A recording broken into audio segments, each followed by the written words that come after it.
Sylhet MC কলেজে তরুণী ধর্ষণের মামলায় একজনের মৃত্যুদণ্ড, ৩ জনের যাবজ্জীবন ও 4 জনকে খালাস দিয়েছেন আদালত।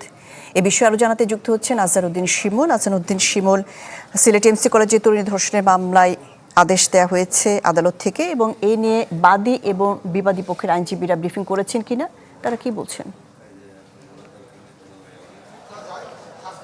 শাহনাজ দেখুন, কিছুক্ষণ আগে বাদীপক্ষের যিনি আইনজীবী পিপি আবুল হোসেন তিনি ব্রিফ করেছেন, এবং এখানে যে রায়টি দেওয়া হয়েছে সেখানে একজনের মৃত্যুদণ্ড দেওয়া হয়েছে, 3 জনের যাবজ্জীবন এবং বাকি যে খালাস দেওয়া হয়েছে। আমরা এই মুহূর্তে এই কোর্টের যিনি এপিপি রয়েছেন অ্যাডভোকেট রবিউল ইসলাম, একটু তার সাথে আলাপ করব। অ্যাডভোকেট রবিউল, এই মামলার রায়টি হলো, আপনাদের আসলে পর্যবেক্ষণ? আমরা রাষ্ট্রপক্ষের আইনজীবী হিসাবে আমাদের পর্যবেক্ষণ হচ্ছে, আমাদের এই যে আজকে রায় ট্রাইব্যুনাল থেকে দ্রুত বিচার ট্রাইব্যুনাল জনাব সবর কুমার বিশ্বাস স্যার যে রায় প্রনাউন্স করেছেন সেটাকে আমাদেরকে সম্মান জানাতে হবে, আমরা রায়ের প্রতি সন্তুষ্ট জানাচ্ছি।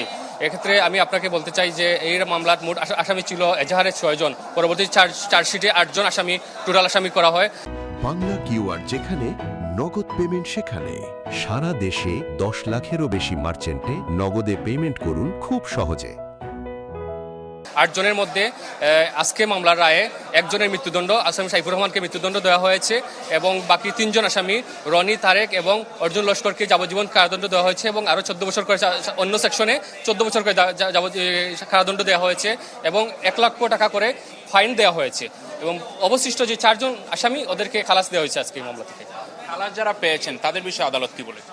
খালাস যারা পেয়েছে তাদের বিষয়ে আদালত বলেছেন যে সব কিছু সার্কামস্টেন্স এভিডেন্সিয়াল ইস্যুস 164 ডিএনএ সব মেডিকেল রিপোর্ট সব কিছু বিবেচনা করে ওনাদের বিরুদ্ধে প্রসিকিউশন অপরাধ প্রমাণ করতে সক্ষম হন নাই, বিদায় ওনাদেরকে খালাস দিয়েছেন।